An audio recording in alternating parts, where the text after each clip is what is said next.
Hello students, welcome to CSIR square. Myself Deepak Ranawat.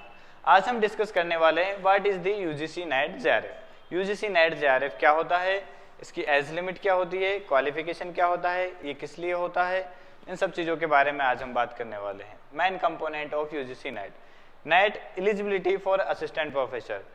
First of all, net अगर आप qualify करते हैं तो सबसे पहले आपको जो एलिजिबिलिटी मिलती है वो रहती है असिस्टेंट प्रोफेसर के लिए, जिसको हम बोलते हैं नेट LS। दूसरा, जूनियर रिसर्चर फेलोशिप। अगर आप नेट का एग्जाम दे रहे हैं और अगर आप नेट JRF क्वालिफाई कर रहे हैं और अगर आप PhD में एडमिशन लेते हैं तो वहाँ पे आपको जूनियर रिसर्चर फेलोशिप मिलती है। वो बाद में SRF में चेंज हो जाती है, जो कि आपकी रहेगी senior researcher fellowship. Age limit की अगर मैं बात करता हूँ तो यहाँ पे नेट LS के लिए कोई एज लिमिट नहीं होता है। JRF में अगर आप यहाँ पे देखते हैं तो 30 ईयर का एज लिमिट यहाँ पर रहता है। कुछ कैटेगरी कैंडिडेट्स को यहाँ पर 5 ईयर का रिलैक्सेशन मिल जाता है एंड जो असिस्टेंट प्रोफेसर बन चुके हैं वो भी यहाँ पर PhD कर सकते हैं।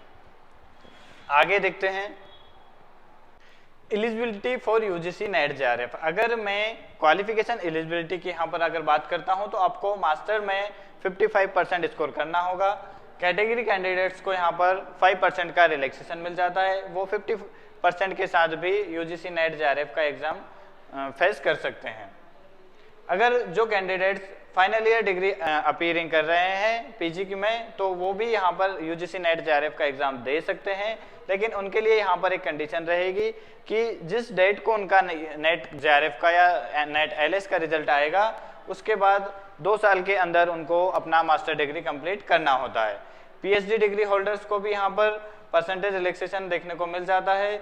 जो कैंडिडेट्स 19 सितंबर 1991 के पहले मास्टर डिग्री किए हुए हैं उनको भी 5% का यहाँ पर रिलैक्सेशन मिल जाता है।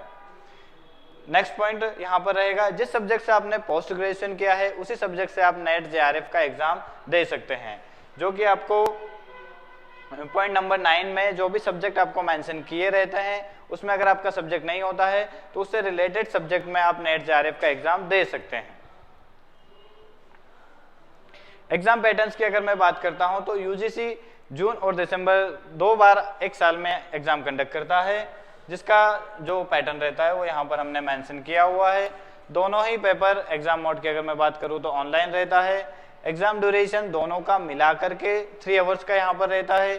टाइप्स ऑफ पेपर की अगर मैं बात करता हूँ तो यहाँ पे common for all candidates first paper होता है और ये स्पेसिफिक सब्जेक्ट, जिस सब्जेक्ट से आपने मास्टर्स किया है उसी सब्जेक्ट से आप नेट JRF का एग्जाम दे सकते हैं और वही वाला सब्जेक्ट आपको यहाँ पर सेकंड पेपर में देखने को मिलेगा। टाइप्स ऑफ क्वेश्चंस की बात करता हूँ तो मैं MCQs यहाँ पर देखने को आपको मिलेंगे, मतलब 4 ऑप्शन रहेंगे, कोई सा भी एक ऑप्शन आपका यहाँ पर सही रहेगा। टोटल क्वेश्चंस की बात करूँ तो मैं फर्स्ट पेपर में आपके 50 क्वेश्चंस रहेंगे, सेकंड पेपर में आपके 100 क्वेश्चंस रहेंगे। टोटल मार्क्स की अगर मैं बात करता हूं तो यहाँ पे ये 100 मार्क्स का रहेगा, ये आपका 200 मार्क्स का रहेगा। इसमें नेगेटिव मार्किंग आपकी नहीं होती है, जो कि यहाँ पे हमने नीचे मेंशन की हुई है। आगे बढ़ते हैं, यहाँ पे हमने ओवरव्यू डाला हुआ है फर्स्ट पेपर के लिए। इसमें कुछ टॉपिक्स यहाँ पे आपको हमने मेंशन किए हैं, यही टॉपिक्स आपके फर्स्ट पेपर में पूछे जाते हैं। अगर मैं एग्जाम पैटर्न के यहाँ पे अलग से हमने मेंशन किया हुआ है, total questions 50, total marks 100, duration 1 hour. Starting का जो 1 आवर रहेगा वो आपका यहाँ पे फर्स्ट पेपर के लिए रहेगा। सेकंड पेपर की अगर मैं बात करता हूँ तो इसमें total question 100, total marks 200, duration 2 hour. जो बाद के लास्ट के एग्जाम ड्यूरेशन में आपके लास्ट के जो 2 आवर्स रहते हैं, 2 घंटे रहते हैं, उसमें आप सेकेंड पेपर आपको अटेंड करना रहता है।